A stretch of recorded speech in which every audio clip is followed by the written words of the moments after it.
আজকের বিষয় রাষ্ট্রপতির ক্ষমতা ও কার্যাবলী আলোচনা করো।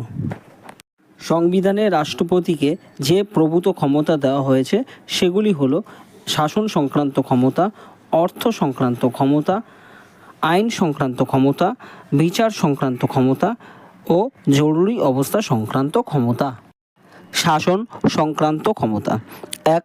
প্রধানমন্ত্রী সহ মন্ত্রিসভার অন্যান্য সদস্য, নির্বাচক কমিশনার, রাজ্যপাল, কেন্দ্রীয় জনপালন কর্তৃক কমিশনার, অ্যাটর্নি জেনারেল প্রমুখ উচ্চ পদাধিকারীকে রাষ্ট্রপতি নিয়োগ করেন। ২. সংবিধান অনুযায়ী ভারতীয় সেনাবাহিনীর সর্বাধিনায়ক হলেন রাষ্ট্রপতি। তিনি স্থল, নৌ, বিমান বাহিনীর প্রধানদের নিয়োগ করেন। যুদ্ধ ঘোষণা বা শান্তি স্থাপনের ক্ষমতা রাষ্ট্রপতির রয়েছে। এছাড়া কূটনৈতিক ও তত্ত্বাবধান সংক্রান্ত ক্ষমতা রাষ্ট্রপতির রয়েছে। এবার জানবো অর্থ সংক্রান্ত ক্ষমতা। ১. রাষ্ট্রপতির পূর্ব সুপারিশ ছাড়া কোনো অর্থ বিল লোকসভায় উত্থাপন করা যায় না। ২. প্রত্যেক আর্থিক বছরের জন্য সরকারের আনুমানিক আয় ব্যয়ের বিবরণী বা বাজেট অর্থমন্ত্রীর মাধ্যমে রাষ্ট্রপতি সংসদে উত্থাপন করে। ৩. কেন্দ্র ও রাজ্যগুলির মধ্যে রাজস্ব বণ্টনের জন্য প্রতি ৫ বছর অন্তর একটি অর্থ কমিশন গঠনের ক্ষমতা রাষ্ট্রপতির হাতে দেওয়া হয়েছে। রাষ্ট্রপতির আইন সংক্রান্ত ক্ষমতা। ১.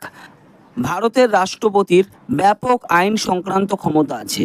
রাষ্ট্রপতি পার্লামেন্টের উভয় কক্ষের আহ্বান করতে পারে কিংবা যে কোনো অধিবেশন স্থগিত রাখতে পারে এবং প্রয়োজন বোধে লোকসভা ভেঙে দিতে পারে। এ পর্যন্ত ৫ বার এরকম ঘটনা ঘটেছে। ২. রাষ্ট্রপতির স্বাক্ষর ছাড়া কোনো বিল আইনে পরিণত হয় না। পার্লামেন্টের উভয় কক্ষের পাশ হওয়ার পর প্রত্যেকটা বিলকে রাষ্ট্রপতির স্বাক্ষরের জন্য পাঠাতে হয়। রাষ্ট্রপতি বিলটিকে সম্মতি না দিয়ে বিবেচনার জন্য পাঠালে পুনরায় যদি একই বিল লোকসভায় থেকে পাঠানো হয় তবে তাতে রাষ্ট্রপতি সেই বিলে সম্মতি দিতে বাধ্য থাকে। বিচার সংক্রান্ত ক্ষমতা। ১. ফৌজদারি মামলায় দণ্ডিত ব্যক্তির দণ্ডাদেশ রাষ্ট্রপতি স্থগিত রাখতে পারেন, হ্রাস করতে পারেন। আবার মৃত্যুদণ্ডে দণ্ডিত ব্যক্তিকে ক্ষমা প্রদর্শন করতে পারেন। ২. সুপ্রিম কোর্ট ও হাইকোর্টের বিচারপতিদের তিনিই নিয়োগ করেন। জরুরি অবস্থা সংক্রান্ত ক্ষমতা।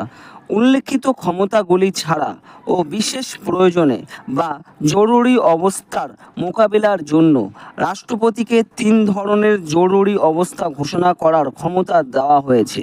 সেগুলি হলো: ১. আপৎকালীন জরুরি অবস্থা। ২. অঙ্গরাজ্যের শাসনতান্ত্রিক অচলাবস্থা ঘোষণা। ৩. আর্থিক সংকট অবস্থা ঘোষণা।